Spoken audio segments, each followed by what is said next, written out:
audio jungle.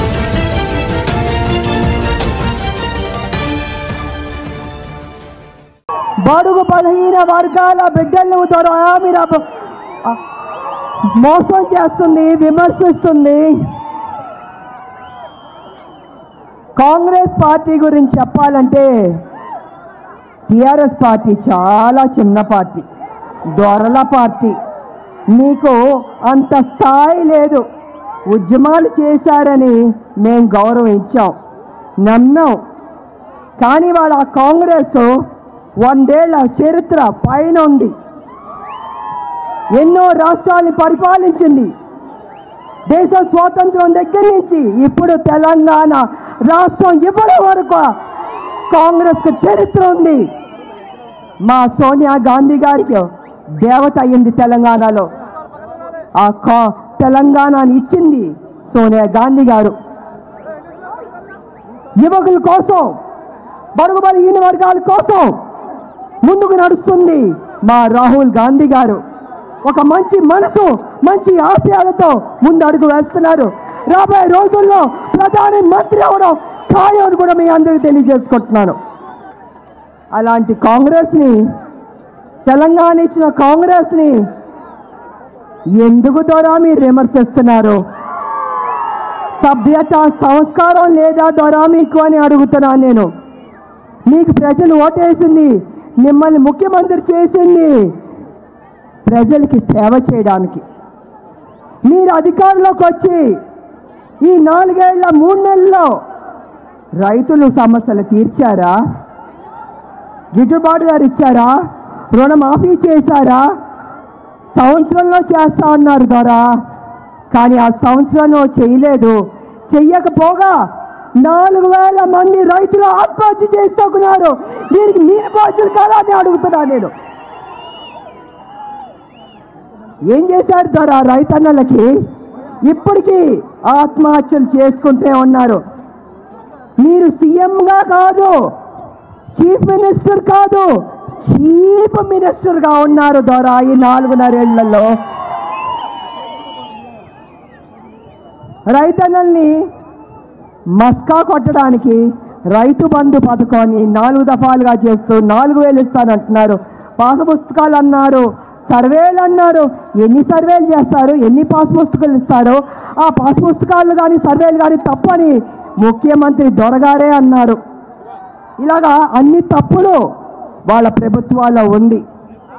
ఇక ఇసుక mafia గురించి మాట్లాడితే దోపిడీ విజృంభించింది. ఇసుక మాఫియా ఎవరు చేశారో ఇసుక మాఫియా నా అన్నలు, తమ్ముళ్ళు, అక్కలు, చెల్లెలు మీ అందరికీ తెలుసు.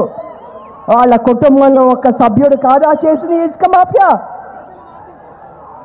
ఆ రోజు ఇసుక మాఫియాని అడ్డుకున్న మా ఎస్సీ బిడ్డల్ని చితకబాదారు, నాడు ఎరగొట్టేటట్టు కొట్టారు.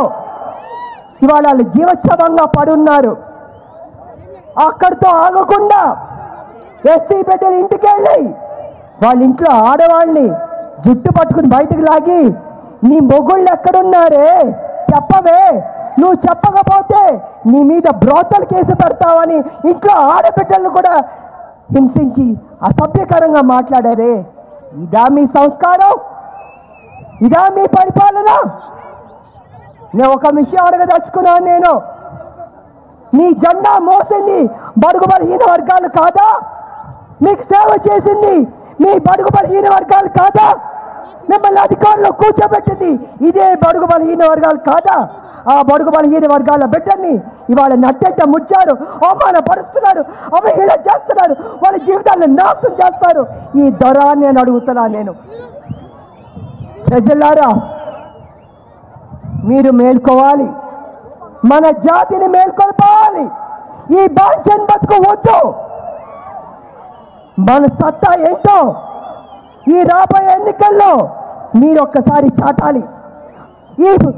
ఈ యొక్క దొరల పరిపాలనకి శరభ గీతం పాడాలి. అది మీ చేతుల్లోనే ఉంది. ఎన్ని మాయ వాగ్దానాలు చేశారు? రైతులకు చేస్తా అన్నారు, మిషన్ భగీరథ అన్నారు, ఇంటింటికి నల్లా అన్నారు. నల్లా వచ్చిందా? మరి నా తమ్ముళ్ళు ఏం చేయాలి? నిలదీయాలా లేదా? భయపడుతున్నారా? దొరలకు భయపడుతున్నారా? దొరలకు భయపడాల్సిన అవసరం మనకి లేదు. నిలదీయాలి. ఇది రాములమ్మ మీ దగ్గర నుంచి ఎదురు చూస్తుంది. మీ చేతులు పట్టుకుని ఉద్యమాలు చేపించింది మీ రాములమ్మ. కానీ ఒక చిన్న తప్పు అమాయకులు నా ప్రజలు మోసపోయి ఇవాళ దొరలకి టీఆర్ఎస్ పార్టీకి 2014లో ఓటు వేశారు.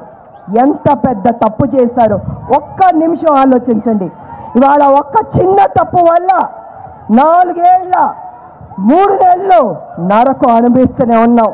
రైతులు చనిపోతున్నారు, మహిళలు చనిపోతున్నారు, యువకులు ఉద్యోగాలు లేకుండా పోతుంది. ఇలాగ అన్ని వర్గాల ప్రజలు అవస్థ పడుతూ ఉన్నారు. అభివృద్ధి అనేది ఎక్కడ జరిగింది? మిషన్ కాకతీయ, మిషన్ భగీరథ, రైతులు, మహిళలు, యువకులు, తెలంగాణ బడుగు బలహీన వర్గాలకు ఎవరికి మేలు జరగలే, ఏ అభివృద్ధి జరగలే. రోడ్లుగా ఉంది, కమిషన్గా పడుతున్నారు. ఇవాళ ఎవరైనా మాట్లాడితే మా కాంగ్రెస్ నాయకుల్ని అసభ్యకరమైన పదజాలతో మాట్లాడుతున్నారు ఈ టీఆర్ఎస్ నాయకులు. ఇది సబబా అని అడుగుతున్నాను. కేసీఆర్ గారు ఒక్కరే కాదు, వాళ్ళ బిడ్డ కొడుకు అందరూ కూడా బూతులు మాట్లాడుతున్నారు. ఇది బూతుల ప్రభుత్వం. అలాంటి ప్రభుత్వాన్ని గద్దె దించాల్సిన బాధ్యత మీ అందరికీ ఉంది. ఇవాళ యువకులకి ఫీజు రీయింబర్స్మెంట్ తీసుకొచ్చేది కాంగ్రెస్ ప్రభుత్వం. గతంలో ఒక అద్భుతమైన పథకం. ఎంతో మంది యువకులు బాగుపడ్డారు, ముందడుగు వేశారు, అమెరికాకి వెళ్ళారు, చదువుకున్నారు, ఉద్యోగాలు చేశారు. కానీ ఇవాళ టీఆర్ఎస్ అధికారంలోకి వచ్చిన తర్వాత యువకులకు పెద్ద పీట వేసిందా? లేదు. నడి రోడ్డు మీద నుంచోబెట్టారు, సర్టిఫికెట్లు పెట్టలేదు, పై చదువుకు వెళ్తాను లేదు, ఉద్యోగాల్లో వెళ్తాను లేదు. వాళ్ళ ఇంట్లో వాళ్ళ అమ్మా నాన్నకి ఏ సమాధానం చెప్తారు? ఆ తల్లిదండ్రులు బిడ్డ వైపు చూసి, బిడ్డ నువ్వు ఉద్యోగం చేయరా బిడ్డ, మన కష్టాలు తీర్తాయి బిడ్డ అని ఆ తల్లిదండ్రులు, యువకులు తల్లిదండ్రులు అంటుంటే ఆ బిడ్డ ఏం చేస్తుంది? ఉద్యోగాలు లేక అనేక మంది యువకులు ఆత్మహత్యలు చేసుకుంటున్నారు. ఇదానే కోరుకున్న తెలంగాణ. దీనికోసమే పోరాడలేదు. నా అట్టడుగు ప్రజలు, బడుగు బలహీన వర్గాలకు మేలు జరగాలి, అభ్యున్నతికి వెళ్ళాలి, దానికోసం పోరాటం. అందుకే రాష్ట్రాన్ని సాధించాం. ఇవాళ జరగట్లేదు. కాబట్టి అది జరగాలంటే కాంగ్రెస్ పార్టీ ఒక్కటే ఉంది. అది ఒక్కటే మీకు మార్గం ఉంది. మీ ముందడుగు వేయాలన్నా, అభివృద్ధి చేయాలన్నా, యువకులకి ఉద్యోగాలు రావాలన్నా, మహిళలకు మేలు జరగాలన్నా, రైతులకి వాళ్ళ కష్టాలు తీరాలన్నా కాంగ్రెస్ పార్టీ ఉంది. ఆ కాంగ్రెస్ని ఎన్నుకోండి. మీ రామలక్క మీకోసం నిలబడే మనిషి, మీకు మంచి చెప్పే మనిషి, మిమ్మల్ని ముందు దారిలో నడిపించే మనిషి.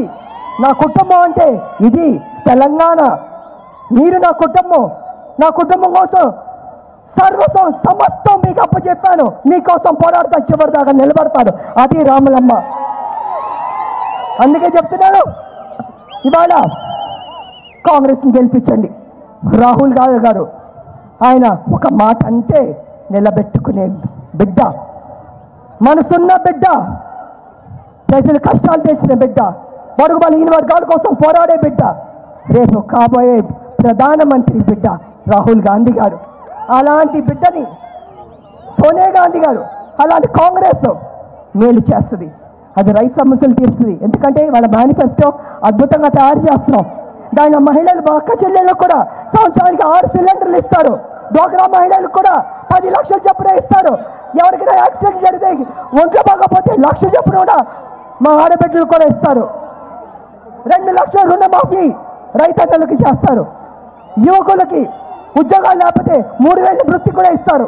ఇలా ఒక్కొక్కటి చేసుకుంటూ వస్తారు. అంత అద్భుతమైన మేనిఫెస్టో తయారవుతుంది. ప్రజల దగ్గర, మీ దగ్గర నుంచి మేము తీసుకునే ఈ మేనిఫెస్టో మేము తయారు చేస్తున్నాం. అది మీకు నచ్చే మేనిఫెస్టోగా ఉంటుంది, మీకు మెచ్చే మేనిఫెస్టోగా ఉంటుంది. కాబట్టి ప్రజలారా, ఇప్పుడున్నది ఈ యొక్క దొరల పరిపాలన చర్మగీతం పాడాలి, కాంగ్రెస్ అధికారంలో తీసుకురావాలి. ఒక జాతీయ పార్టీ మాట ఇచ్చిందంటే కట్టుబడుతుంది, చేసి చూపిస్తుంది. అలాంటి పార్టీని మీరు గెలిపించవలసిందిగా కోరుకుంటూ, నా బిడ్డలు ఈసారి తప్పు చెయ్యరు, సరి అని నిర్ణయం తీసుకుంటారు. వీళ్ళు టీఆర్ఎస్ వాళ్ళు డబ్బులు ఎక్కువగా తీసుకొచ్చి నింపాలి, ప్రతి ఓటు డబ్బులో కొంటాం అనుకుంటున్నారు. దొరా, ప్రతిసారి మీ డబ్బుతో కొన్నా మీ మాట వినరు దొరా. ఈసారి వినరు మీ మాట. ఖచ్చితంగా కాంగ్రెస్ని గెలిపించబోతున్నారు. ఉత్సాహం వచ్చేసింది. ఎక్కడికి వెళ్ళినా బ్రహ్మరథం పడుతున్నారు కాంగ్రెస్కి.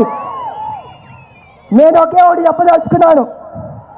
అదల్లో తమ్ముళ్ళారా, అక్కల్లో చెల్లిళ్ళారా, టీఆర్ఎస్ ఒకవేళ మీకు డబ్బు ఇస్తే ఓటు కోసం ఆ డబ్బు చక్క. ఏంటండి వీడియో నచ్చిందా? అయితే ఓ లైక్ వేసుకోండి, లేదంటే ఓ కామెంట్ చేయండి. ఎప్పటికప్పుడు మా వీడియోస్ చూడాలంటే సబ్స్క్రైబ్ చేసుకోండి.